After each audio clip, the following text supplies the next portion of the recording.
السلام علیکم ناظرین، آپ دیکھ رہے ہیں کب تک نیوز۔ مجھے کہتے ہیں جی اسامہ جاوید۔ آپ سب جانتے ہیں کہ ذوالحج کا چاند نظر آ گیا ہے، اور آج جس موضوع پہ بات کرنے والے ہیں ہم وہ ہے کہ قربانی کیا ہے، قربانی کا اجر و ثواب کتنا ہے، قربانی کس کس پر واجب ہے۔ آج ہمیں اسٹوڈیو میں جوائن کیا ہے مفتی علی نسیم صاحب نے، جو کہ پی ایچ ڈی اسکالر ہیں یونیورسٹی آف گجرات سے، اور آج کل دارالعلوم محمدیہ غوثیہ بوکن شریف میں اپنے فرائض سر انجام دے رہے ہیں۔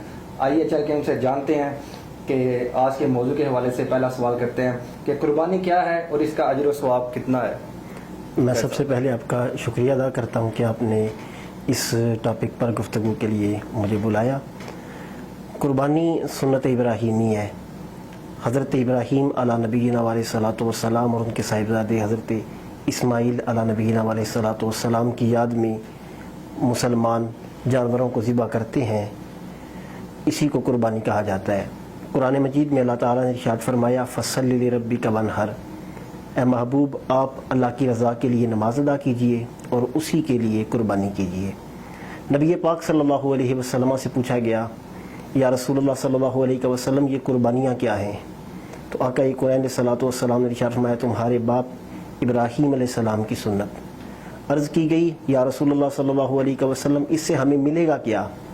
تو آپ نے ارشاد فرمایا ہر بال کے بدلے میں ایک نیکی۔ سبحان اللہ۔ صحابہ کرام نے عرض کی یا رسول اللہ صلی اللہ علیہ وسلم وہ جانور جن کے بالوں کی جگہ اون ہوتی ہے، بیڑ، دمبا وغیرہ، تو نبی پاک علیہ الصلوۃ والسلام نے فرمایا ان کے ہر بال کے بدلے میں بھی ایک نیکی۔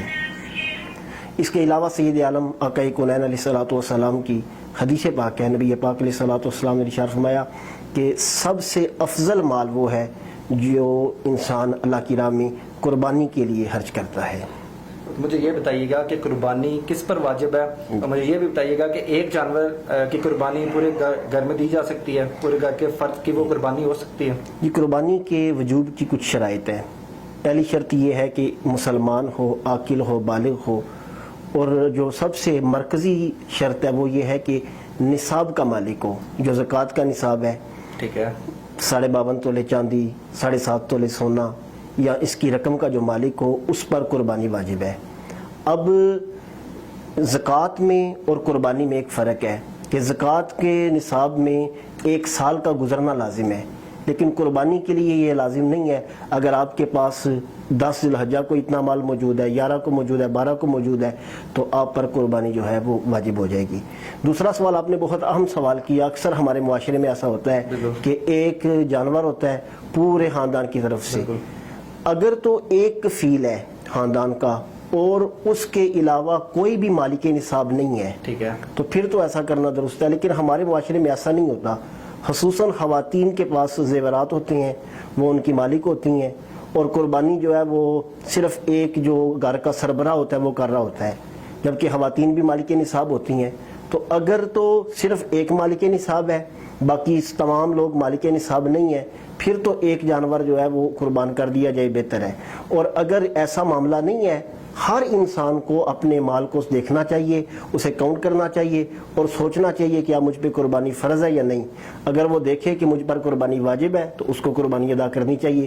اس معاملے میں جب سب کے پاس مال موجود ہے، ایک انسان قربانی کرتا ہے تو وہ قربانی اس کی طرف سے ہو جائے گی، باقیوں کی طرف سے نہیں ہوگی۔ یہ بھی بتائیے گا کہ دیکھا جاتا ہے، آپ نے کہا کہ جس کے پاس ہے مال وہ قربانی دے سکتا ہے۔ اب ایک گھر کا فرد پورے گھر کی قربانی دے رہا ہے، جبکہ دوسرے کے پاس مال موجود ہے، اگر وہ دوسرا قربانی نہیں دے گا وہ گناہ گار ہوگا یا نہیں؟ پورے گھر کی قربانی ایک بندہ نہیں دے سکتا۔ ٹھیک ہے، جو بندہ قربانی دے رہا ہے اگر وہ کہتا ہے نا یہ پورے گھر کی طرف سے، کسی کی طرف سے نہیں ہوگی۔ ایک قربانی مثال کے ایک بکرا جو ہے وہ ایک بندے کی طرف سے ہوگا، ایک گائے کا حصہ جو ہے وہ ایک بندے کی طرف سے ہوگا۔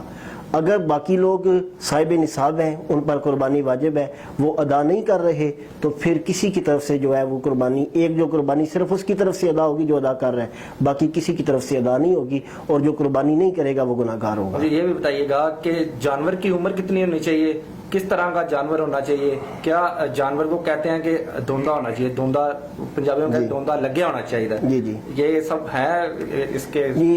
سب سے اہم چیز تو یہ ہے کہ جانور کی عمر کا اعتبار کیا جاتا ہے۔ نبی پاک علیہ الصلوۃ والسلام نے جو عمریں بیان فرمائیں، بکری کی عمر 1 سال، گائے بھینس کی عمر جو ہے وہ 2 سال، اور اونٹ کی عمر 5 سال۔ وہ بیڑ یا دمبا جو 6 ماہ کا ہو لیکن اتنا فربا ہو، اتنا موٹا ہو کہ 1 سال کا دکھنے میں لگتا ہو، اس کی قربانی دی جا سکتی ہے، بکری کی نہیں، بیڑ اور دمبے کی۔ اور دوسری بات یاد رکھیں کہ جس وقت جانور لینا ہے آپ اللہ کی راہ میں خرچ کر رہے ہیں، تو نبی پاک علیہ الصلوۃ والسلام کی بارگاہ میں عرض کی گئی کہ سب سے افضل قربانی کون سی ہے، تو آپ نے ارشاد فرمایا جو قیمت کے اعتبار سے بھی اعلیٰ ہو اور جو جانور فربا ہو، موٹا ہو، اچھا ہو۔ جانور جو خریدا جائے وہ عیب سے پاک ہو۔ عیب اس چیز کو کہتے ہیں جو مارکیٹ میں جانور کی قیمت کو کم کر دیتا ہے، چوتھائی سے زیادہ کان کٹا ہوا ہونا، دم بریدہ ہونا، کوئی بھی ایسی چیز جو جانور کی قیمت کو کم کر رہی ہے وہ عیب شمار ہوگی، اور ایسا جانور جو ہے وہ قربان نہیں کیا جائے گا۔ جو آپ نے سوال کیا دوندا، ٹھیک ہے، 2 دانت والے کو ہماری اصطلاح میں دوندا کہتے ہیں۔ 2 دانت عموماً 14 ماہ کی عمر میں بکری کے بچوں کے نکلتے ہیں، یعنی یہ ان لوگوں کے پاس اندازے ہوتے ہیں جو لوگ پالتے ہیں جانور۔ ٹھیک ہے، ہم لوگ پالتے نہیں ہیں، ہم منڈی میں جاتے ہیں، جا کے سودا کرتے ہیں، تو پھر تو ہمیں اس چیز کا خیال رکھنا چاہیے، اچھی طرح چھان بین کر لینی چاہیے کیا اس کی عمر پوری ہے۔ اگر 1 سال عمر پوری ہے، اس کے 2 دانت نہیں نکلے، قربانی اس کی جائز ہے۔ اور جس وقت منڈی میں جا کے ہم جانور خریدتے ہیں پھر اس کا تعین جو ہے وہ بعض اوقات جو جانور سیل کرنے والے وپاری ہوتے ہیں وہ سچ تو نہیں بولتے، بعض اوقات سچ بولتے ہیں، لیکن بازار کے اندر ان پر اعتماد نہیں کیا جا سکتا، دینی معاملہ ہے کہ کیا یہ جو کہہ رہے ہیں وہ صحیح ہے، اس لیے 2 دانت والا خاص طور پہ دیکھا جاتا ہے۔ اگر عمر پوری ہو، 1 سال پوری عمر ہو جانور کی جو بکری ہے، جو بکرا وغیرہ ہے، اور 2 سال عمر پوری ہو بیل کی، 5 سال عمر پوری ہو اونٹ کی، اگرچہ اس کے 2 دانت 4 دانت نہ نکلے ہوں تو پھر بھی اس کی قربانی دی جا سکتی ہے۔ یہ بھی بتائیے گا کہ قربانی کے ایام اور اوقات کون کون سے ہیں؟ قربانی کے ایام 3 ہیں، 10 ذی الحجہ، 11 ذی الحجہ، 12 ذی الحجہ۔ جو 10 ذی الحجہ ہے اس میں اب تو ہمارے ہر گاؤں میں، ہر علاقے میں نماز عید ہو رہی ہے، نماز عید کے بعد قربانی کیا جائے گا جانور کو، اور اس کے بعد سارا دن 10 ذی الحجہ کا، 11 ذی الحجہ کا سارا دن اور 12 ذی الحجہ کا سارا دن قربانی کی جا سکتی ہے۔ اکثر دیکھا جاتا ہے کہ صاحب ایک جانور بندہ ہوتا ہے، دوسرے کو ذبح کر رہے ہوتے ہیں، اس کے بارے میں کیا کہتی ہے شریعت؟ دیکھیں جانور کو ڈرایا نہیں جاتا، ٹھیک ہے، جانور کو ذبح کیا جاتا ہے، اور ذبح بھی ایسے کرنا ہے کہ اس کو کم تکلیف ہو، بلکہ نبی پاک علیہ الصلوۃ والسلام نے ملاحظہ فرمایا ہے کہ انسان جانور کو ذبح کر رہا ہے اور اس نے اس کو لٹا کے اس کے سامنے چھری تیز کر رہا ہے، تو نبی پاک علیہ الصلوۃ والسلام نے فرمایا تم نے 2 موتوں کو جمع کر دیا ہے، کہ ایک تو وہ جو تو چھری پھیرے گا، اور ایک تو نے اسے پہلے ڈرا کے اس کو موت دے دی ہے، تو پہلے چھری کو تیز کرتا اس کے بعد اس کو ذبح کرتا۔ تو یہ چیز بہت اہم ہے کہ جانور کو ڈرایا نہیں جائے گا، بلکہ اس طرح آرام کے ساتھ اسے پہلے پانی پلایا جائے، آرام کے ساتھ اس کو قربان گاہ لے جایا جائے اور جا کے اس کو ذبح کیا جائے۔ اور دوسری ایک اہم چیز یہ ہے کہ ہمارے ہاں جس وقت ایام قربانی آتے ہیں، بعض ایسے لوگ جو دیہڑی دار مزدور ہوتے ہیں جنہیں ذبح کا طریقہ نہیں آتا، وہ لوگ چھری آلات پکڑ لیتے ہیں اور جا کے جانوروں کو ذبح کرتے ہیں، اور وہ لوگ زیادہ جانوروں کو تکلیف کا سبب بنتے ہیں۔